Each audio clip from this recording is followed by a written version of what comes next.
क्या आपने कभी खुद से यह सवाल किया है कि हम सब जानते हैं क्या सही है और क्या गलत, फिर भी हम गलतियों के जाल में क्यों उलझ जाते हैं? कबीर जी कहते हैं, मन जाने सब बात जानत ही अवगुण करे।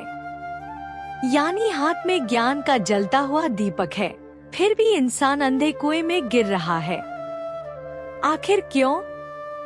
सोचिए एक ऐसे स्वार्थी राजा के बारे में जिसने अपनी जान बचाने के लिए प्रजा को दांव पर लगा दिया, और दूसरी ओर एक वानर राज, एक पशु जिसने अपनी जान की बाजी लगाकर पूरी वानर सेना को नदी पार कराई।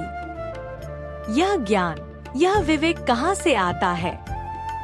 और क्या आप मानेंगे कि एक नास्तिक युवक जो भगवान को बिल्कुल नहीं मानता था, उसे जंगल में खतरनाक डाकुओं ने पकड़ लिया, मारने के लिए नहीं बल्कि अपने ही हाथों से उसे स्वादिष्ट भोजन कराने के लिए। यह कैसा चमत्कार था! हमारे हृदय के भीतर ही एक साफ दर्पण छिपा है, पर मन की इच्छाओं, वासनाओं और दुविधाओं की ऐसी धूल जमी है कि हमें अपना असली चेहरा दिखाई ही नहीं देता।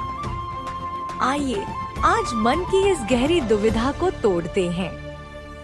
कबीर दास जी के इस रहस्यमयी और रोंगटे खड़े कर देने वाले सत्य को जानने के लिए इस वीडियो को अंत तक जरूर देखें, क्योंकि आज आपके हृदय का दर्पण साफ होने वाला है।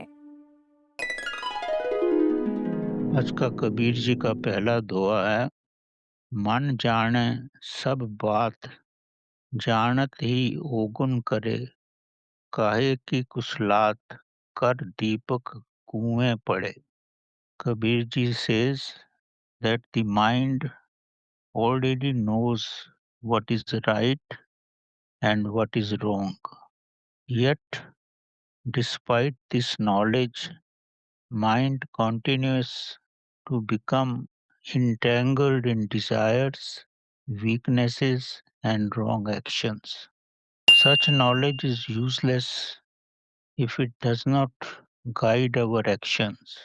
It is like holding a lamp and still falling into a well. Kabir ji का दूसरा दोहा है, हृदय भीतर आरसी मुख देखा नहीं जाई, मुख तो परी देखिए मन की दुविधा जाई। तो इंग्लिश में कहा जा सकता है, The heart itself contains a mirror in which our true nature can be seen. But because the mind is filled with desires, attachments, and doubts, we cannot see ourselves clearly. When mind becomes free from confusion, we can recognize our true self. तो पहले दोहे से प्रारंभ करते हैं। मन जाने सब बात जानत ही ओगुन करे, काहे की कुसलात कर दीपक कुएं पड़े। तो पहले संक्षेप में समझो, संत कबीर जी इस दोहे में बड़े स्पष्ट शब्दों में मन की विभिन्न अवस्थाओं को समझाने का प्रयत्न करते हैं। कबीर जी के अनुसार मन आंख बंद करके अच्छे और बुरे प्रभावों को जानते हुए इच्छाओं और अनुचित व्याधियों में स्वयं को जकड़ लेता है। दूसरे शब्दों में अर्जित ज्ञान को केवल शब्दों ही में ही मन में रखता है, वास्तविक जीवन में किसी भी रूप में अपने अर्जित ज्ञान का प्रयोग नहीं करता। ये सब इस प्रकार है जैसे व्यक्ति प्रकाश के दीपक को हाथ में पकड़ कर चले। दीपक तो हाथ में पकड़ कर चले, पर अपने नेत्र बंद ही रखे तो वह कुछ भी नहीं देख सकता। दूसरे रूप में ज्ञान के शब्दों को कंठस्थ कर ले, उसका तोता रटन ही करता रहे पर किसी भी रूप में उसका जीवन में प्रयोग न करे, यही मानव की महामूर्खता को प्रदर्शित करता है। ज्ञान का जीवन में प्रयोग न करना, अर्जित ज्ञान का जीवन में प्रयोग न करना, इस समय को व्यर्थ करना है। यही अंधकार में रहने जैसा है तथा मानव जीवन को व्यर्थ करने जैसा है। अब इसको विस्तार में समझें। संत कबीर जी अपनी मधुर और सरल भाषा में कहते हैं कि मन भली प्रकार से हर रूप में जानता है कि इस संसार में क्या अच्छा है, क्या बुरा है और वास्तव में क्या अनुचित है। फिर भी मन सब कुछ जानते हुए भी सब अपने स्वार्थ के हेतु ही करता है। इससे चाहे दूसरों को कितना भी कष्ट क्यों ना पहुंचे, वह उनके कष्टों पर कोई ध्यान नहीं देता, अपने स्वार्थ पर ही केंद्रित रहता है। ये सब वह जानता है क्योंकि मन में ब्रह्मा की शक्ति होती है। मन में ही ब्रह्मा का प्रतिबिंब होता है। जब मानव के मन में ब्रह्मा का प्रतिबिंब है तो वो बहुत शक्तिशाली होता है। मन अपनी शक्ति से माया का रूप ले सकता है और मन में भी समर्थता भी होती है कि वह समय से ऊपर उठ जाए, अकाल का रूप बन जाए।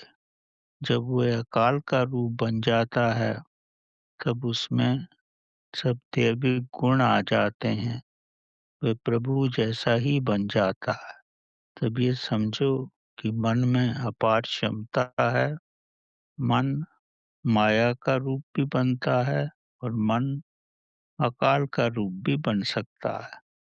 इसलिए कबीर जी का वचन पूर्ण रूप से सत्य है कि मन भली प्रकार जानता है क्या उचित है और क्या अनुचित है, परंतु माया के रूप में होने के कारण वह माया में ही ढका रहता है और माया में ही लिप्त रहता है और माया की चद्दर पहनकर वह हर उचित और अनुचित कार्यों को अपने मन की विवेकहीन अवस्था में करता है। वह सब कुछ अपने स्वार्थ के लिए ही करता है, चाहे दूसरों को कितनी भी हानि पहुंचे, उसके साथियों को कितनी भी हानि पहुंचे, उनके उसके संबंधियों को कितनी भी हानि पहुंचे, पर वह अपने स्वार्थ से रस से बस नहीं होता, परंतु पूर्ण जानकारी रखता है कि क्या उचित है और क्या अनुचित है, क्योंकि उसमें ब्रह्मा की शक्ति है। मन जागरूक अवस्था में नहीं रहता, स्वप्न की अवस्था में रहकर स्वयं को शांत बनाए रखता है। स्वयं की आंखें बंद कर अपने को शांत बनाए रखता है। सुप्तावस्था में रहकर ही शांति का अनुभव करता है, क्योंकि सुप्तावस्था में मन अपने द्वारा बनाई हुई फ़िल्म को ही देखता है। सुप्तावस्था में मन के दृश्यों को ही देखता रहता है। मन विवेकहीन अवस्था में ही रहता है। इसी कारण से सब जानते हुए भी स्वयं की अच्छी और बुरी इच्छाओं में ही जकड़ा रहता है। किसी भी रूप में किसी और पर ध्यान नहीं रखता, किसी भी रूप में किसी की परवाह नहीं करता, अपने स्वार्थ में ही विलीन रहता है। यही मन की विवेकहीनता है, यही उसके अविवेक की दशा है। मानव स्वयं के मन की दुर्बलताओं में सदैव ही फंसा रहता है। वह हमेशा अपने लाभ और अपनी ही आसक्ति में केंद्रित रहता है। वो हर रूप में अपना ही लाभ देखता है, क्योंकि मन पूर्ण रूप से स्वार्थी है। मन ही संसारी है, क्योंकि वो संसार में ही रहता है और संसार में ही ख्याति पाना चाहता है। इन्हीं कारणों से मन अपना विवेक खो देता है, बुद्धिहीन हो जाता है, अपनी बुद्धि का प्रयोग ही नहीं करता और सदैव स्वार्थ के अंधकार में ही डूबा रहता है। जब मन विवेक खो देता है, तब मन सब अनैतिक, कामुक और भिन्न-भिन्न व्यसनों की पकड़ में आ जाता है। वह केवल अपने ही सुख का ध्यान रखता है। दूसरों को कितना भी कष्ट हो, वह किसी की भी परवाह नहीं करता। वह सदैव स्वयं पर ही केंद्रित रहता है। यही मन की सुप्त अवस्था के लक्षण हैं। यही विवेकहीनता की अवस्था है, क्योंकि मन कभी जागरूक अवस्था में नहीं रहता, अपनी चेतना को ढका ही रहता है। वह ऐसी गहरी सुप्त अवस्था में रहता है, अपनी चेतना को भरसक रूप से ढक कर ही रखता है और भरसक प्रयत्न करने पर भी अपनी निद्रा से नहीं उठ पाता। कोशिश करने पर भी अपने स्वार्थवश विवेकहीनता में ही रहता है। वो हर रूप में दूसरों के लिए निम्न अवस्था में ही रहता है। आगे समझो, मन में ब्रह्मा की शक्ति है। ब्रह्मा की शक्ति धारण करने से मन पूर्ण रूप से जानता है कि क्या उचित है और क्या अनुचित है, लेकिन फिर भी अज्ञानतावश माया में लिप्त होकर अपनी सुप्त अवस्था में होने के कारण जागरूक अवस्था में न होने से हर रूप में अधर्म के कार्य ही करता है, कभी भी धर्म की ओर अग्रसर नहीं होता। संत कबीर जी कहते हैं, इस प्रकार के मन के होने से क्या लाभ, जो सब जानता है क्या अच्छा है क्या बुरा है, लेकिन फिर भी दुष्ट कार्य ही करता है। ऐसे मन के होने से किसी को भी लाभ नहीं होता। लेकिन जब मन जागरूक अवस्था में होता है, जब वो ज्ञानवान होता है, तो शुभ कार्य भी करने में समर्थ होता है।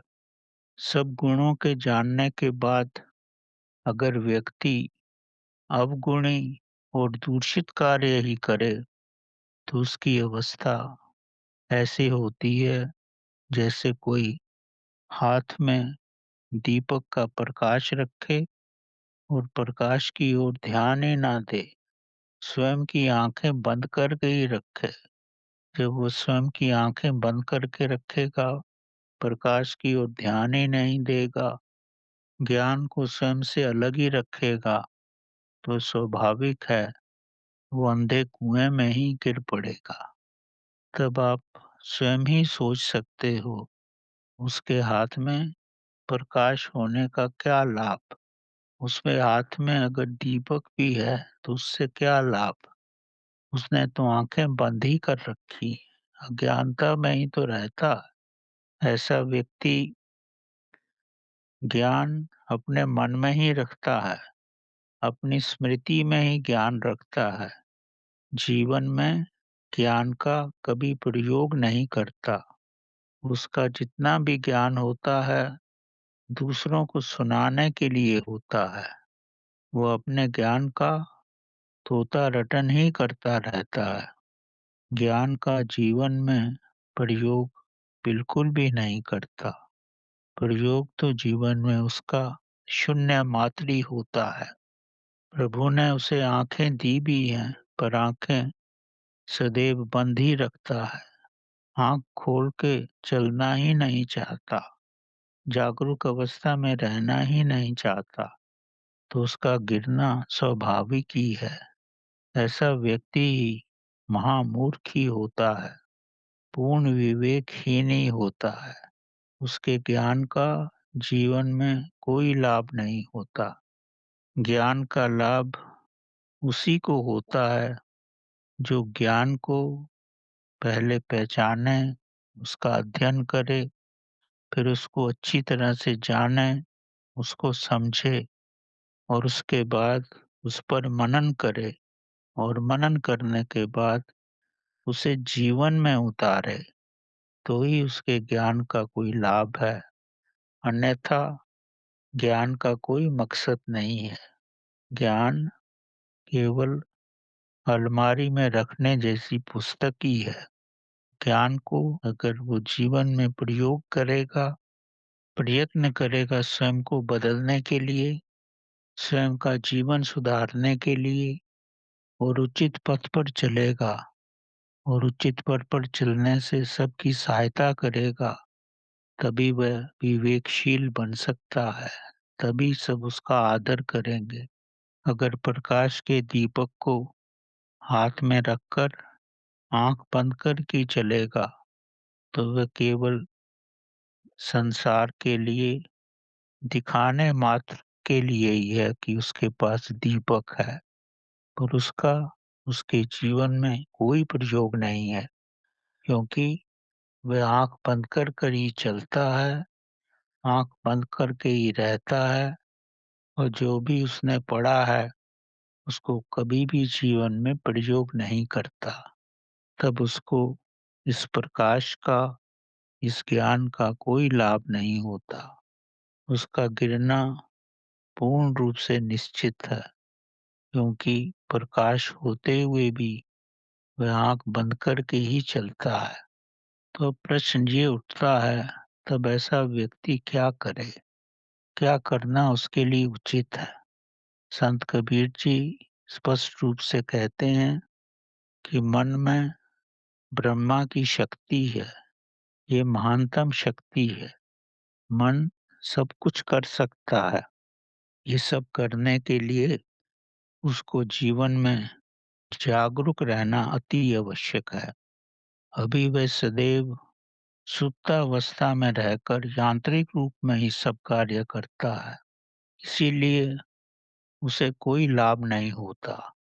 अगर वह जागरूक रह के सब कुछ करेगा, तब जो भी उसको अच्छे बुरे का ज्ञान है, उसके अनुसार ही चलेगा, तो उसमें विवेकशीलता आ जाएगी, उसका विवेक बढ़ेगा और वह समय से पूर्ण विवेकशील भी बन जाएगा। अपने ज्ञान को जानने के बाद जब उसे पूर्ण रूप से विवेकपूर्ण प्रयोग करेगा, तभी उसका जीवन बदल जाएगा और जब उसका जीवन विवेकपूर्ण बनने से बदलेगा, तो यही जीवन में प्रभु में होने की अवस्था है। ये तभी मुमकिन है जब वह जाने हुए ज्ञान पर पहले मनन करे, जो ज्ञान वो जानता है उस पर मनन करे, फिर उस पर गहराई से ध्यान करे, ताकि ज्ञान उसकी चेतना में अंकित हो जाए। जब ज्ञान उसकी चेतना में पहुंच जाएगा, तब वह सरलता से उसके ज्ञान के दीपक के प्रकाश में अपने जीवन को इच्छा रहित होकर प्रभु के अनुसार चला पाएगा। वह प्रकाश में आंख खोलकर चलेगा, तब उसमें विवेक का जागरण होगा, तब वह इच्छा रहित होकर प्रभु के सानिध्य में आ जाएगा। इच्छा रहित होना ही प्रभु में होने की अवस्था है। तो विधि पूर्ण सरल है। मानव जागरूक अवस्था में रहे, जो ज्ञान उसने संचित किया उस पे मनन करे, ध्यान करे और उसे जीवन में हर रूप में प्रयोग करे। इससे ही उसके विवेक का जागरण होगा। जब विवेक का जागरण होगा, तो धीरे-धीरे वो इच्छा रहित अवस्था में आ जाएगा और जैसे ही वो इच्छा रहित अवस्था में आएगा, जब मन में इच्छा ही नहीं होगी, तो मन शून्य हो जाएगा। मन शून्य होना ही एक महानतम अवस्था है। जब मन शून्य होगा तो उसकी चेतना का विकास होगा, और जब इस शून्य अवस्था में चेतना का विकास होगा तो वह प्रभु में हो जाएगा। तब उसका ज्ञान चारों ओर फैल जाएगा। इस प्रकाश में वह स्वयं आँख खोलकर चल सकेगा। तभी उसे साक्षी का ज्ञान होगा। साक्षी का ज्ञान ही प्रकाश का अनुभव है। तो सारांश में एकमात्र विधि है जानने के बाद जागरूक रहना, प्रकाश में रहना, और जो जानता है उस पे मनन करना, ध्यान करना और उसके अनुसार जीवन चलाना। तब वह स्वयं अपना पद प्रदर्शन कर सकता है, साथ ही दूसरों का भी पद प्रदर्शन करने में समर्थ होता है। दूसरों में भी ज्ञान का दीपक जलाने में पूर्ण सहायक होता है। इस ज्ञान से मानव को ध्यान, भक्ति, मंत्र जाप और प्रभु प्रेम की अवस्था बड़ी साधारण रूप में आ जाती है, और प्रयत्न करने के बाद भी ये महानतम अवस्था में पहुंच सकता है। यही उसके लिए लाभदायक सिद्ध होगा, यही समाज के लिए भी लाभदायक है, और यही सर्व कल्याण के लिए पूर्ण रूप से सहायक होता है। अब एक कथा के माध्यम से आप समझ सकते हो कि कबीर जी की इस दोहे की वास्तविक गहराई क्या है। ये कथा एक स्वार्थी राजा के पथ प्रदर्शन के लिए है।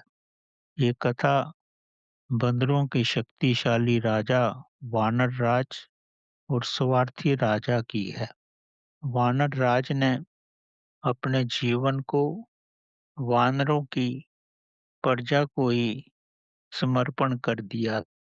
ये वानर राजन मानव राजा को सिखाना चाहता था कि स्वार्थवश अपनी इच्छाओं पर ध्यान रख के मानव अपना विवेक खो देता है, और ये वानर राजन मानव राज को यही सिखाना चाहता था कि जैसे मैं अपने वानरों पर ध्यान देता हूँ, तुझे भी अपने सब मानवों की सामर्थ्य के लिए और सुरक्षा पर पूर्ण ध्यान देना चाहिए।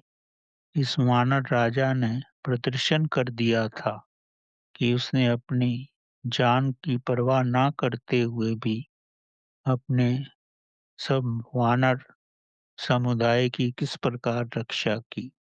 जब मानव राजा ने ये देखा तो उसे बड़ा आश्चर्य हुआ कि एक वानर में भी कितना विवेक हो सकता है, और मैं मानव होकर भी, राजा होकर भी केवल अपने स्वार्थ में ही रहता हूँ, अपने स्वार्थ में ही जीता हूँ, अपनी प्रजा की किसी भी रूप में रक्षा नहीं करता।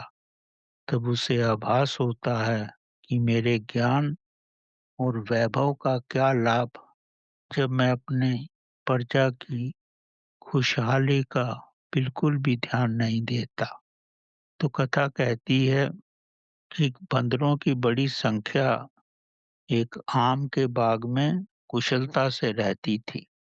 मानव समाज और मानव राज्य इस आम के बाग से बहुत दूर ही था। आम के बाग से मानव के राज्य तक एक नदी बहती थी। इस कथा के अनुसार एक बार राजा जब नदी में स्नान कर रहा था तो अचानक उसने नहाते हुए एक सुंदर आम का फल देखा जो नदी में बह रहा था, जो दूर से नदी में बहते हुए आया था।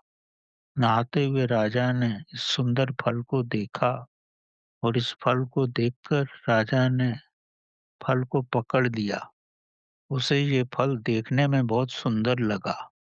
तब उसने अपने महामंत्री से पूछा तो उसे मालूम पड़ा कि ये बड़ा स्वादिष्ट आम का फल है।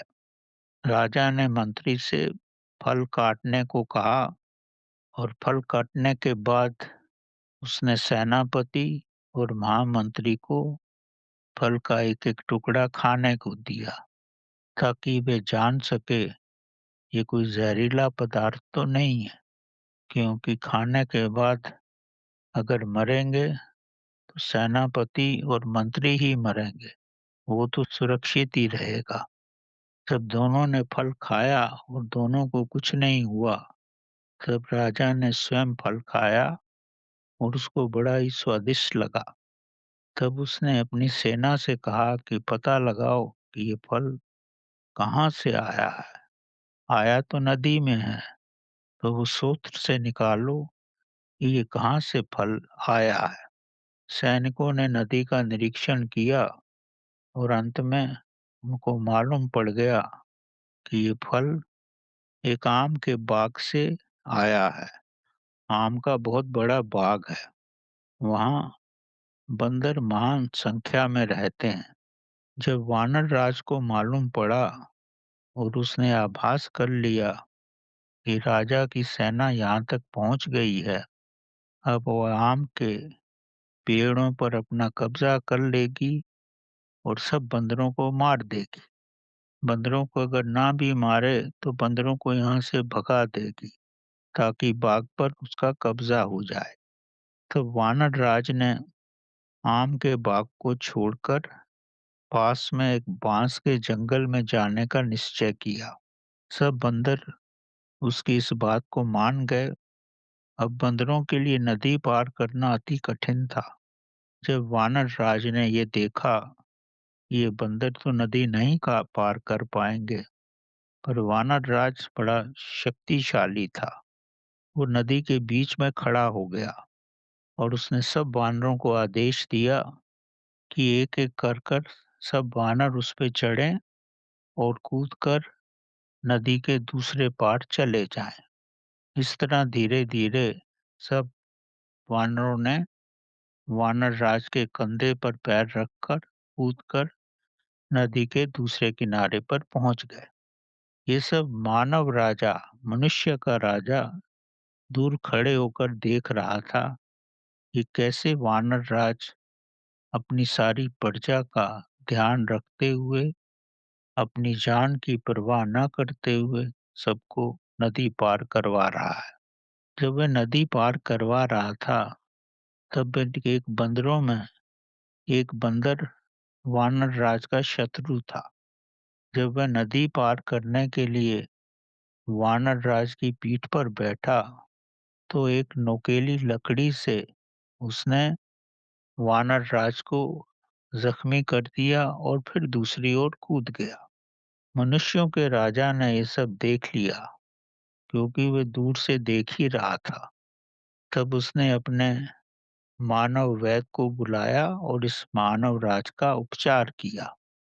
उपचार करने के बाद राजा ने पूछा कि तुमने अपनी जान की परवाह न करके सबको नदी क्यों पार करवाई? तुमने अपनी जान को खतरे में डाला। तब वानर राज ने कहा कि मैं एक राजा हूँ और मेरा मौलिक धर्म है अपनी प्रजा की हर रूप में रक्षा करना, और रक्षा करने में चाहे मेरा जीवन भी चला जाए। ये सुनकर मानव राजा को बड़ा आश्चर्य हुआ कि एक वानर एक पशु होते हुए कितना विवेकशील है, और दूसरी ओर मैं मानव राजा हूँ, मेरी सब मानव प्रजा है, पर मैं किसी पर भी विश्वास नहीं करता। उसके हृदय में आया कि मैं कितना विवेकहीन हूँ। मैं केवल अपनी जान की परवाह करता हूँ। मैं पूर्ण स्वार्थी हूँ। कितने ही प्रजा के लोगों को मैंने विषैले पदार्थों की परीक्षा करने के लिए मरवा दिया है, क्योंकि कोई भी पदार्थ आता था तो प्रजा को खाने के लिए देता था और विषैले होने के कारण वो मर जाते थे। तो उसको अपने भीतर से बड़े कष्ट की अनुभूति हुई कि मैंने कितने ही अपने प्रजा के लोगों को मरवा दिया है। मैं केवल अपने वैभव का ही ध्यान रखता हूँ, अपने प्रजा के प्रति अपना कोई दायित्व नहीं समझता। उसके मन में आया कि मैं स्वार्थी राजा हूँ, मुझ में जानकारी है, ज्ञान है, पर मेरे भीतर कोई विवेक नहीं है और ना ही मानव के प्रति, अपनी प्रजा के प्रति मेरे भीतर करुणा ही है। उसको आभास हुआ कि मेरे ज्ञान का क्या लाभ, जब मैं स्वयं को ही केवल प्रकाशित ही करता हूँ, किसी और पर ध्यान नहीं देता हूँ। मैं पूर्ण रूप से गुणहीन हूँ।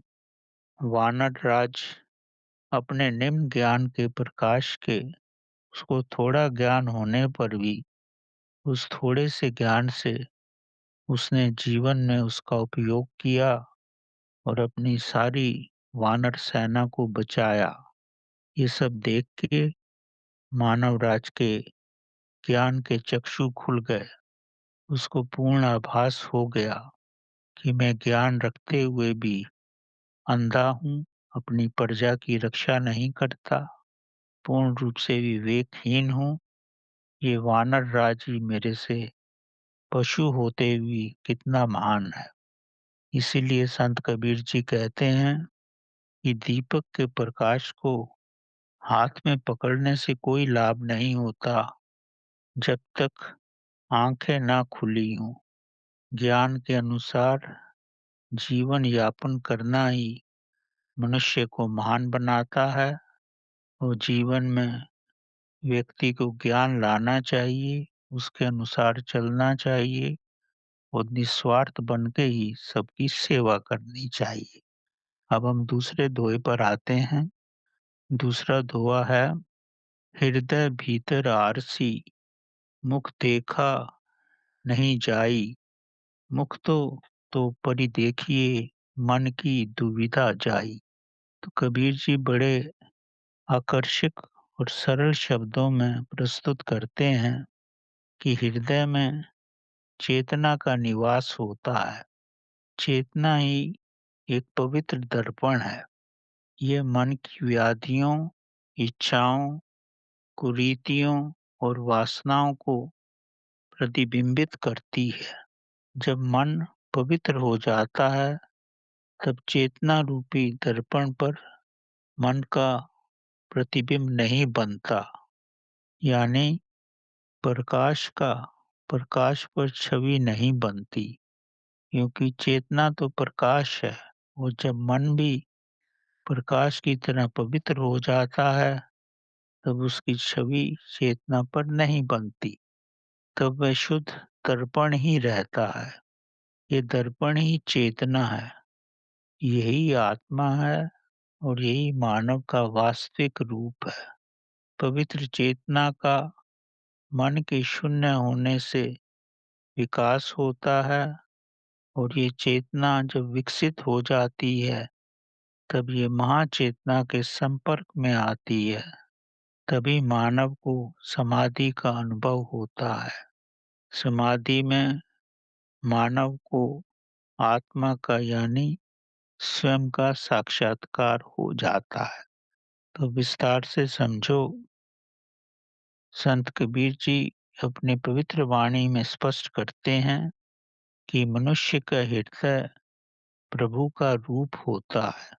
तो इसलिए प्रभु का रूप है क्योंकि मानव के हृदय में ही चेतना का निवास होता है, यानी मानव के हृदय में प्रेम होता है और प्रेम ही प्रभु का रूप है और ये हृदय में ही निवास होता है, प्रेम का भी, चेतना का भी और प्रभु का भी।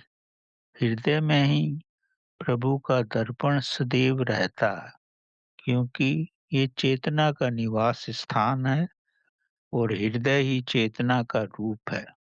हृदय जन्म के साथ मनुष्य में आता है। जब हृदय जन्म के साथ मनुष्य में आता है, तो इसका मकसद है कि जन्म के साथ ही मनुष्य में चेतना का बीज होता है। प्रभु मनुष्य के भीतर ही निवास करते हैं। यही प्रभु का रूप है और यही सत्य का निवास स्थान है। मानव के हृदय में ही चेतना का निवास होता है, इसीलिए हृदय में प्रेम और भक्ति का अंकुरण फूटता है। किसी के भी हृदय में सर्वप्रथम प्रभु प्रेम का और भक्ति का अंकुरण इसी स्थान पर फूटता है, क्योंकि हृदय ही दर्पण है, यही सच्चाई प्रकट करता है और हृदय में ही चेतना का निवास होता है और यहीं पर प्रभु का निवास है, क्योंकि चेतना ही प्रभु का रूप है। मानव का मन तो 7 वर्ष की अवस्था के बाद ही विकसित होना प्रारंभ होता है। जन्म के साथ मनुष्य में मन नहीं होता। 7 वर्ष के बाद ही मन बीज रूप में आता है और तब विकसित होता है। मन ही माया है, मन ही संसार है। मन भ्रमित करने की क्षमता रखता है। हृदय में ही मन की कृतियों का आभास होता है। कृतियों का आभास इसलिए होता है कि हृदय दर्पण है, यही चेतना का निवास स्थान है। हृदय में मन का वास्तविक रूप प्रकट होता है, क्योंकि हृदय दर्पण है और मन सदैव अस्थिर ही रहता है। मन में स्थिरता नहीं रहती, परंतु हृदय प्रेम है, प्रभु का रूप है और ये स्थिर रहता है और इसी में चेतना का निवास रहता है। क्योंकि जब किसी से प्रेम होता है तो प्रेम में स्थिरता रहती है। हृदय मन की हर भावना को प्रकट करता है, क्योंकि हृदय चेतना के प्रकाश से प्रकाशित होता है। दूसरे रूप में और इसके विपरीत मन में इच्छाएं, संदेह और मन में ही तुलनात्मक भावनाएं होती हैं और मन में ही कुंठित विचार भी रहते हैं। हृदय में स्थित चेतना का दर्पण मानव के संदेह को, भावनाओं को और मन के कुंठित विचारों को बड़ी सरलता से प्रदर्शित कर सकता है। मन अपने दूषित भावनाओं को हृदय में प्रकट नहीं होने देता, ताकि मन की सत्यता प्रकट न हो जाए। मन अपनी कुरीतियों को छुपाकर ही रखता है। वो किसी को प्रदर्शित नहीं होने देता कि उसके मन में कितनी कुरीतियां हैं, कितनी गलत भावनाएं हैं। मन हृदय पर माया का कवच बना देता है। मन हृदय रूपी दर्पण को ढक कर ही रखता है। जब वो हृदय रूपी दर्पण को ढक के रखता है, इसी कारण से मन की इच्छाएं और व्याधियां प्रकट नहीं होती। मन बड़ा ही चतुर है, अपने कमजोरियों को प्रकट नहीं होने देता। मन हृदय को भ्रमित ही करता रहता है, सत्य को प्रकट नहीं होने देता और अपनी आंतरिक वासनाओं को किसी भी रूप में समक्ष नहीं आने देता। लेकिन प्रभु भक्ति से जब मन पवित्र हो जाता है, तब उसकी वासनाएं, उसकी इच्छाएं सब समाप्त हो जाती हैं। वो स्वयं ही समाप्त हो जाती हैं। प्रभु भक्ति से मन कंचन के रूप में पवित्र होता है। अगर उसमें प्रभु भक्ति नहीं है, तो उसमें हर तरह की व्याधियां, इच्छाएं, भावनाएं और कुंठित विचार ही रहते हैं। प्रभु भक्ति के बाद ही मन की व्याधियां समाप्त हो जाती हैं।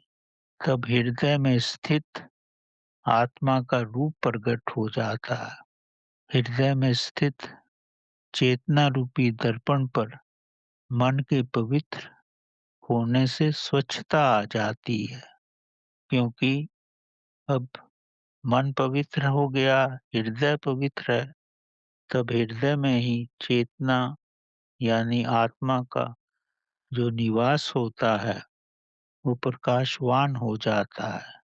मन शून्य होने से हृदय का दर्पण साफ हो जाता है और तब शुद्ध चेतना का स्वरूप प्रकट हो जाता है। मन की इच्छाएं और कामनाएं जो चेतना और हृदय पर अपनी काली परत बनाए रहती हैं, मन के पवित्र होने से स्वयं ही विलीन हो जाती हैं। जब मन की इच्छाएँ, कामनाएँ विलीन होती हैं, तब श्रवण से, मनन से और निधिध्यासन से, मन के शून्य होने से चेतना का विकास धीरे-धीरे प्रारंभ हो जाता है। ये सब कुछ मन में विचार रहित अवस्था में होने से ही प्रारंभ होता है। जब ये अवस्था आ जाती है, मन पवित्र हो जाता है, तब इच्छाएँ, आसक्तियाँ और संदेह मन में हर रूप में शून्य हो जाती हैं। इस अवस्था में ही चेतना का पवित्र रूप हृदय में प्रत्यक्ष हो जाता है।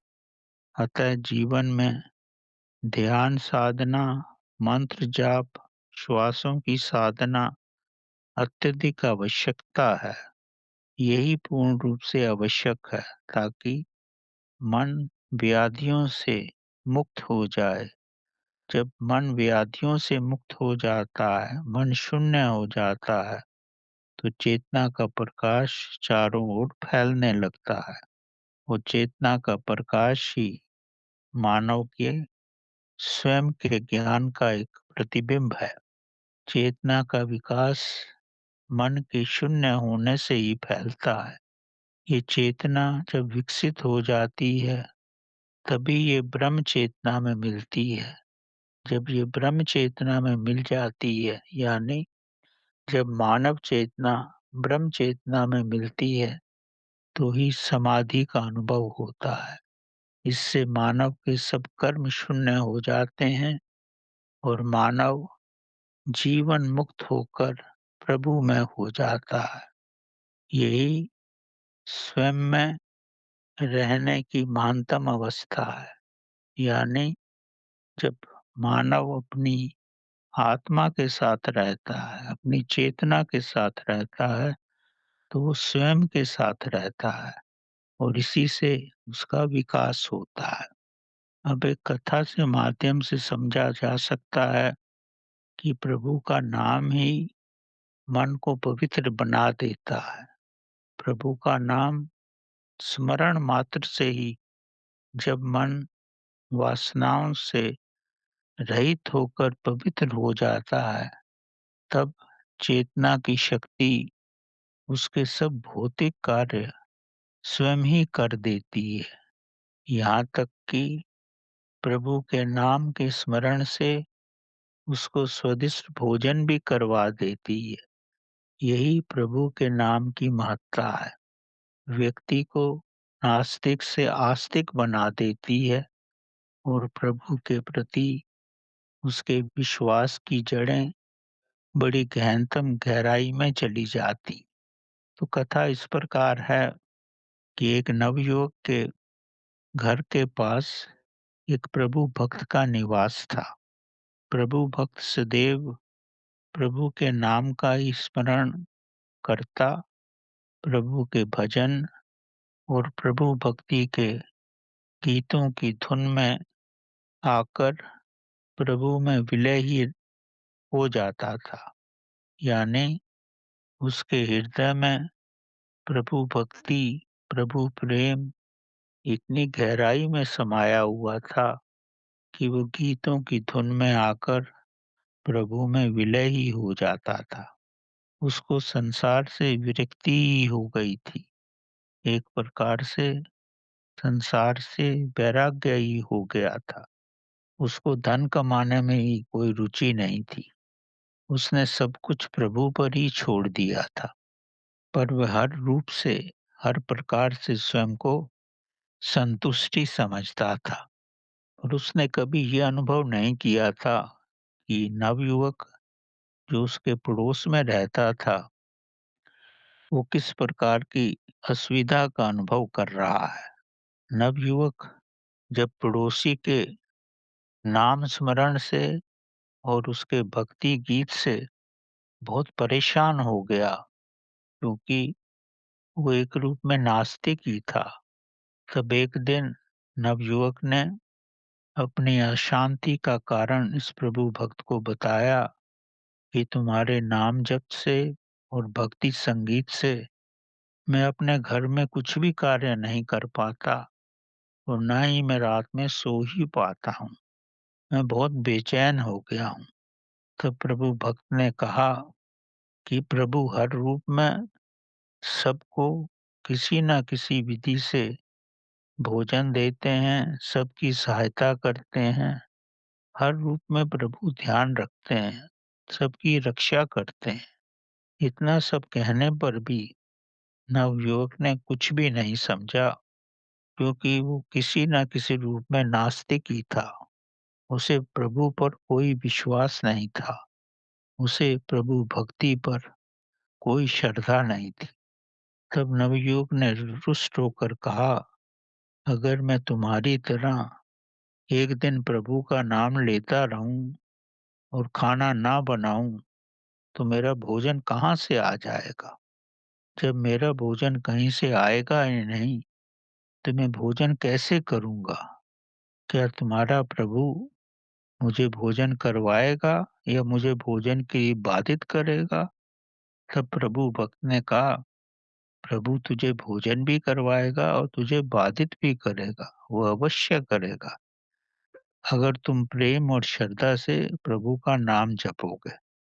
तब नवयुवक खिलखिला के हंस पड़ा और बोला, ये तुम्हारे अंधविश्वास की चरम सीमा है। ये कभी नहीं हो सकता। तब प्रभु भक्त ने कहा, एक दिन स्वयं ही इसका परीक्षण करके देख लो। अगर ये ना हुआ तब मुझे बोलना। जितना हो सके प्रभु का नाम जपना और नाम जपते हुए उसे स्वयं ही सुनना। किसी और को नाम नहीं सुनाना है। मैं तुमसे यही अपेक्षा करता हूँ। तब तुम्हें अगर भोजन नहीं मिला, तब मुझे आकर तुम हर रूप में जो चाहो कह सकते हो। एक दिन तुम भोजन नहीं करना, प्रभु स्वयं ही शाम तक कोई व्यवस्था कर देंगे। तो नवयुवक के मन में आया कि मैं इसकी परीक्षा ही लेता हूँ। 2 दिन के बाद जब छुट्टी का दिन था, वो स्नान करके स्वस्थ धुले हुए वस्त्र पहनकर मंत्र जाप करने लगा, जैसा कि प्रभु भक्त ने उसे बताया था। उसकी परीक्षा लेना चाहता था, पर थोड़ी देर में नवयुवक के मन में आया कि घर में तो मेरा मन खाने के लिए आकर्षित ही हो जाएगा। मैं कुछ ना कुछ खाता ही रहूंगा, पर मुझे तो कुछ खाना नहीं है आज के दिन, क्योंकि यही उसने कहा है कि प्रभु ही तुझे खिलाएंगे। और घर में अगर मैं रहूंगा तो कोई परेशान करने भी आ सकता है और मैं किसी और कार्य में भी व्यस्त हो सकता हूँ। तब उसने गांव में एक सुनसान जगह ढूंढी और पेड़ पर चढ़कर मंत्र जाप शांति से करने लगा। जैसा प्रभु भक्त ने उसको बताया था, वो मंत्र जाप करने लगा और स्वयं ही मंत्र को अपने हृदय से सुनने भी लगा। वो मंत्र में डूब ही गया। उसको बड़ा आनंद आया। तो जिस पेड़ पे वो चढ़ा था, तो थोड़ी देर में एक व्यापारी मंडल अपनी गाड़ियों सहित उस पेड़ के नीचे पहुंचे और उस पेड़ के नीचे पहुंचकर वो भोजन बनाने लगे, ताकि भोजन करके वो आगे प्रस्थान करें। जब सारा खाना बन गया, तो उनको दूर से कुछ घोड़ों की आवाजें सुनाई पड़ी। तब ये मारवाड़ी मंडल डर गया, क्योंकि इनके पास तो बहुत धन था और वे व्यापार के लिए जा रहे थे, और अगर डाकू आ जाएंगे तो वो तो सब छीन लेंगे। तब अपना धन बचाने के लिए और स्वयं की सुरक्षा को ध्यान में रखते हुए तब वे सब बना हुआ गर्म भोजन छोड़कर ही जल्दी से जल्दी वहां से भाग गए, क्योंकि उनके पास बहुत धन था। ये नवयुवक पेड़ पर बैठा सब देख रहा था, पर मारवाड़ी मंडल को ये सब नहीं मालूम था। थोड़ी देर में, जैसा कि उन्होंने आभास किया था, डाकू वहां पहुंच गए। गरम भोजन देख के बहुत प्रसन्न हुए। उन सबको खाने की इच्छा हुई। वो खाने ही वाले थे। तब एक अनुभवी डाकू ने कहा कि हो सकता है कि ये हमारे मारने का षड्यंत्र ही हो। खाने में जहर मिला हुआ भी हो सकता है। इस तरह भोजन कोई छोड़कर क्यों जाएगा? तब डाकुओं के सरदार ने डाकुओं को आसपास भेजा ताकि जान सके कि कोई षड्यंत्र तो नहीं हो रहा है। पर जब डाकू आसपास गए तो उनको कोई भी व्यक्ति नहीं मिला जिसने कोई षड्यंत्र किया हो। पर अचानक ही एक डाकू की निगाह इस नवयुवक पर पड़ी जो पेड़ पर बैठा हुआ था। तब उसको नीचे उतारा गया। उसने मारवाड़ियों के भोजन बनाने की सारी कहानी डाकुओं को सुना दी। पर डाकुओं को इस पर कोई विश्वास नहीं हुआ। डाकुओं ने इसे भोजन करने के लिए कहा। इसको बाध्य किया कि तुम भोजन कर, ताकि हमें मालूम पड़ सके कि भोजन में कहीं जहर तो नहीं है। नवयुवक ने भोजन करने के लिए मना कर दिया। तब डाकुओं का संदेह और भी पक्का हो गया। तब डाकुओं ने नवयुवक की पिटाई की। तब भी उसने भोजन नहीं किया। उसने भोजन करने से मना कर दिया। उसने भोजन न करने का कारण भी बताया। पर डाकुओं ने किसी रूप में भी उस पर यकीन नहीं किया। तब डाकुओं ने उसके हाथ बांधकर उसे अपने हाथों से भोजन कराया ताकि पता लग सके कि उसमें जहर है या नहीं। जब डाकुओं ने अपने हाथ से भोजन कराया तो नवयुवक की आंखों में अश्रुओं की धारा ही बहने लगी। उसने समझ लिया ये सब मेरे मंत्र जाप का ही प्रताप है। प्रभु का स्मरण करने पर किसी न किसी विधि से प्रभु स्वयं ही भक्त को भोजन करवा देते हैं। उसे अपने पड़ोसी के कथन पर विश्वास हो गया। उसने समझ लिया कि प्रभु के नाम में डूबने से प्रभु हर रूप में भक्त का ध्यान रखते हैं। कबीर जी के धोए का भी यही प्रत्यक्ष तात्पर्य है कि प्रभु के नाम में, प्रभु भक्ति में डूबने से मन पवित्र हो जाता है। तब चेतना की शक्ति, प्रभु की शक्ति भक्त का पूर्ण ध्यान रखती है। तब ना उसको भोजन की चिंता करनी पड़ती है, न स्वास्थ्य की ही चिंता करनी पड़ती है। प्रभु में डूबने से मन पवित्र हो जाता है। इच्छाएं और वासनाएं शून्य हो जाती हैं। चेतना का विकास हो जाता है और समय से भक्त प्रभु में हो जाता है और धीरे धीरे समाधिस्थ भी हो जाता है। यही प्रभु भक्ति का गहनतम प्रभाव है। इसीलिए कबीर जी का कथन है कि मन हृदय के दर्पण में विलीन हो जाना, शून्य मन में सब दैविक गुण आ जाते हैं, भक्त प्रभु में हो जाता है और नाम जाप से ही मन की व्याधियां, कुरीतियां समाप्त हो जाती हैं। तब प्रभु भक्त की हर रूप में ध्यान रखते हैं और उसे स्वयं में मिला लेते हैं। केवल प्रभु का नाम जपने से ही व्यक्ति के सारे कार्य स्वयं ही हो जाते हैं। भोजन करना नहीं पड़ता। प्रभु स्वयं ही किसी न किसी रूप में उसको भोजन करवा देते हैं। अब इस नवयुवक में प्रभु के प्रति पूर्ण श्रद्धा हो गई। वो समझ गया कि प्रभु भक्त क्यों प्रभु के नाम में रात दिन डूबा ही रहता है। तो यही कबीर जी का कथन है कि मन हृदय के दर्पण में जब पूर्ण विलीन हो जाता है, तब हृदय में प्रेम का झरना फूट पड़ता है और प्रभु भक्ति से मनुष्य प्रभु में हो जाता है। धन्यवाद।